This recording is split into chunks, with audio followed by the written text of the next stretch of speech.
하나님께서 우리에게 은혜를 주시는 방법으로 세 가지를 제시하셨어요.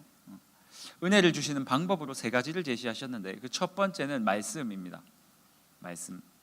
하나님은 우리에게 말씀으로 너희에게 은혜를 주겠다라고 말씀을 하셨어요. 두 번째는 뭐냐면 기도예요. 말씀과 기도. 세 번째가 뭐냐면 성례라는 것입니다. 이 성례는 두 가지를 합쳐서 성례라고 하는데 성찬과 세례입니다. 그래서 총 하나님께서 우리에게 은혜 주시는 방법을 세 가지라고 했지만 크게 보면 네 가지로 볼 수 있겠죠. 성찬 세례를 나눈다면 우리가 말씀을 들을 때 하나님께서 우리에게 은혜를 주시고, 그리고 우리가 기도할 때 하나님께서 은혜를 주시고, 또 우리가 성찬식, 다음 주에 우리 성찬식 거행하는 거 아세요? 일주일 동안 여러분의 몸과 마음을 깨끗하게 유지하시고 하나님께서 주시는 그 떡과 잔을 받았으면 좋겠어요. 이 성찬을 통해서 우리에게 은혜를 주신다고 말하고 있고, 마지막이 뭐냐면 세례를 통해서 은혜를 주시겠다라고 말씀하고 계세요. 그러니 사실은 말씀과 기도와 성찬은 우리가 평생 살아가는 동안 계속적으로 하나님 앞에서 은혜를 받는 수단으로 사용될 것이지만, 세례라는 것은 평생 태어나서 단 한 번입니다. 그래서 이 한 번의 기회를 통해서 하나님께서 우리에게 은혜를 주겠다 말씀하신 거예요. 그러니 세례라는 것은 그냥 사람들 앞에서 예수 믿겠다고 사인하는 정도로 끝나는 것이 아니라, 하나님께서 우리 평생의 은혜를 주겠다고 하신 네 가지 방법 중에 하나의 방법, 단 한 번만 거행할 수 있는 아주 소중한 은혜 받을 수 있는 기회다라는 거죠. 그러니 오늘 세례라는 것은 굉장히 중요한 의미를 담고 있습니다. 세례의 한자는요, 세례라는 말은 씻을 세자입니다. 그래서 레자는 우리가 무슨 어떤 예식 이렇게 쓰는 레자입니다. 그러니 씻는 예식이다라는 의미입니다. 하지만 이것은 단순히 물을 통해서 무언가를 깨끗이 씻어내는 것, 이렇게 생각하면 오산입니다. 단순하게 우리가 더러웠는데 물로 말미암아 우리의 더러운 부분을 씻어낸다라고 하면 굉장히 큰 오해고요. 실제로 베드로전서 3장 21절, 오늘 우리가 살펴본 말씀엔 뭐라고 말하고 있냐면 이렇게 말하고 있어요. 물은, 세례 말하는 거예요. 물은 예수 그리스도께서 부활하심으로 말미암아 이제 너희를 구원하는 표다. 무슨 말이냐면, 세례는 제일 처음에 세례에 대한 이야기를 할 때 그 출애굽기에서 홍해를 지나온 것을 세례라고 많이들 이야기를 하죠. 우리가 예수 그리스도로 말미암아 홍해의 사건은요, 물속에 들어갔다 나온다라는 이 의미는 죽었다가 살아난다는 의미예요. 원래 세례는, 우리는 이제 세례를 이렇게 찍어가지고 머리에다가 물을 얹는 것으로서 대체를 하는데, 원래는 세례가 아니라 침례기에서 말하는 침례가 조금 더 의미가 가까운 것 같아요. 요단강에서 요한이나 예수 그리스도께서 세례를 주실 때도 이거 물 몇 번 찍어가지고 바르지 않았고요, 그 사람들을 강물에 침수시키는 거예요. 물에 빠진다라는 것은 죽음을 의미하는 거거든요.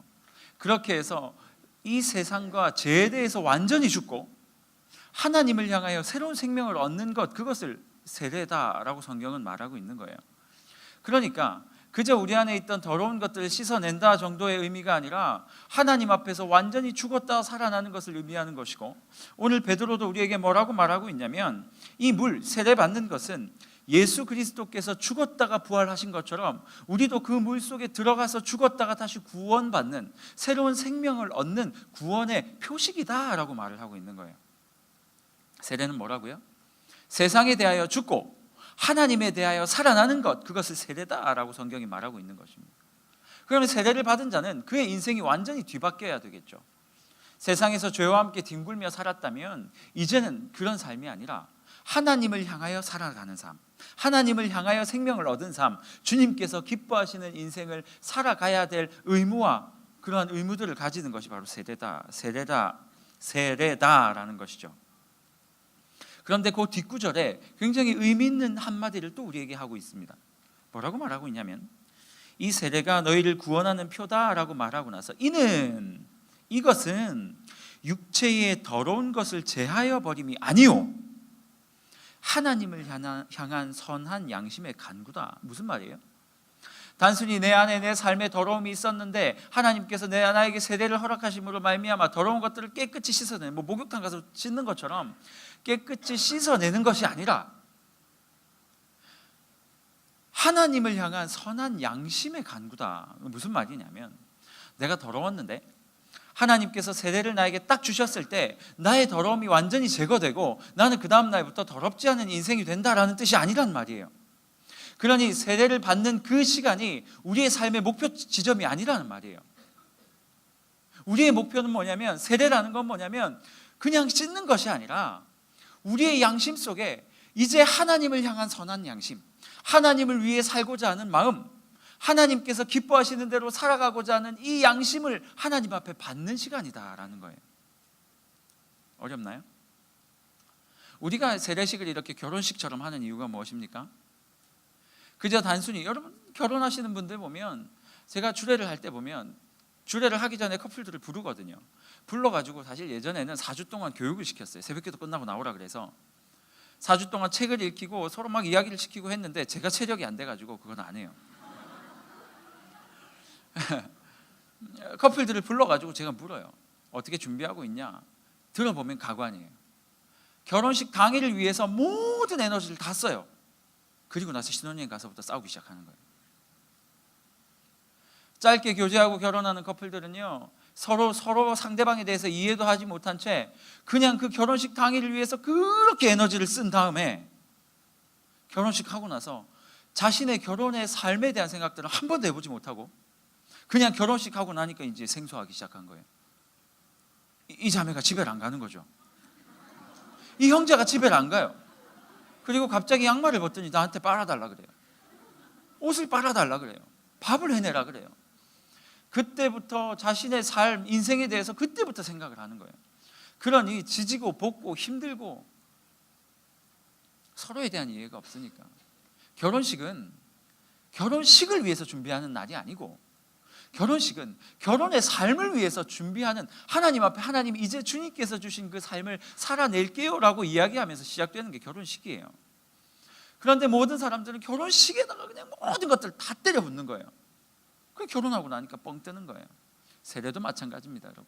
우리가 왜 이렇게 결혼식처럼 세례를 하냐면, 세례는 세례를 받는 이 날을 위해서 우리가 모든 것들을 준비하고 세례를 받으면 끝난다, 이것이 아니에요. 세례라는 것은 하나님을 향한 선한 양심을 받는 날이에요. 그래서 세례를 받는 사람은 세례를 받고 나서 이제야 비로소 하나님을 향해서 살아가겠다라고 그 의지와 결심과 하나님의 도우심을 받기 시작한다라는 거예요. 그러니 오늘 여러분이 이곳에 나와서 세례를 받는다고 모든 것이 끝나는 것이 아니라, 세례를 받는 그 순간부터 우리 하나님을 향한 우리의 삶이 이제 시작된다라는 것을 이야기하는 거예요. 저는 이 세례식을 통해서 여기에 있는 이미 세례를 받았던 분들의 의식도 좀 바뀌었으면 좋겠다라는 생각이 들어요. 나는 세례를 받았는데 여전히 하나님을 위해 살지 못하고 그렇게 살기를 갈망하는 마음의 양심이 없으면, 마음의 그 간구함이 없으면 문제가 있는 거죠. 마치 결혼을 하고 나서 내가 너를 왜 책임져야 되냐라고 이야기하는 남자와 여자, 이런 것과 똑같은 상황이 되는 거예요. 여러분, 오늘 이 세례식을 통해서 이미 세례받은 분들이 있다면 다시 한번 여러분에게 하나님께서 은혜를 베푸셨던 그날을 상상하시고 다시 한번 회상하셨으면 좋겠고, 진짜 세례받은 자로서의 삶을 살아가고 있는지를 좀 살펴보셨으면 좋겠어요. 참 신기한 것은요, 베드로는 그 다음 장인 4장, 3장 마지막에 세례라는 언급을 잠깐 하고 나서 4장에 어떤 이야기를 하냐면, 4장 1절에 보니까 이렇게 말하고 있어요. 그리스도께서 이미 육체의 고난을 받으셨으니 너희도 같은 마음으로 갑옷을 삼으라. 3절에 이렇게 말하고 있어요. 너희가 음란과 정욕과 술취함과 방탕과 향락과 무법한 우상 숭배를 하여 이방인의 뜻을 따라 행한 것은 지나간 때로 족하다. 무슨 말이에요? 너희가 세상의 가치대로 그렇게 살던 것은 세례 이전에, 너희가 하나님을 만나기 이전에 산 그것만으로도 충분하다는 거예요. 그렇게 마음대로 인생을 살았던 것은 그것만으로도 충분하다는 거예요. 이제 너희가 해야 될 것은 무엇이냐면, 하나님께 세례를 받았으니 이제 너희의 삶은 지난 시절에 가지고 있던 모든 죄악들을 다 벗어버리고 주님을 위해 살아가는 것, 주님을 위해 헌신하며 살아가는 것, 그런 인생을 살아야 한다라고 오늘 성경이 말하고 있는 거죠. 여러분, 세례란 무엇입니까? 단순히 그냥 와 잘했다, 코사지 이거 꽂고 나와가지고 와 잘했다 그러고 나 세례 받았어 그러고 박수치고 사람들하고 사진 찍고 집에 가는 날이에요? 이제 조이스 공동체에 나도 이제 정식으로, 물론 다 정식이지만 이제 나 예수 그리스도 앞에, 그러니까 교회 안에서 나 이제 정식 교인이 되었어, 이런 뜻인가요? 아니에요. 그런 의미를 하는 게 아니에요. 세례받은 여러분들은 그 세례를 통해서 이제 하나님과 연합하게 되어 있어요. 물론 하나님을 믿는 자들이 받는 것이 세례이지만, 공적인 표시이지만, 이 시간 이후부터 여러분의 마음속에서는 무엇을 가지고 있어야 하냐면, 세상의 모든 그러한 죄의 가치들을 다 끊어버리고 하나님께서 주시는 선한 양심을 여러분의 마음에 받아들이는 것, 그것이 세례의 가장 큰 의미다라는 거예요. 그러니 이 시간에 여러분들이 정장을 다 하고 오셨죠? 너무 감사해요. 정장을 하고 오신 것처럼 앞으로의 여러분의 삶도, 하나님 앞에서의 삶도 이 정장처럼 반듯한 삶을 살아가셔야 됩니다. 이제는 세상에 대하여 죽고 예수 그리스도에 대하여 살아난 여러분들이 되었으면 좋겠어요. 비록 우리가 세례를 머리에 물 뿌리는 것으로 대체하지만, 그렇게 식을 거행하지만, 여러분들의 마음은 그래서는 안 돼요. 이 물 뿌려진다는 것은 상징이에요. 여러분들의 몸과 마음, 영혼은 이제 그 깊은 물로 푹 침수되어야 해요.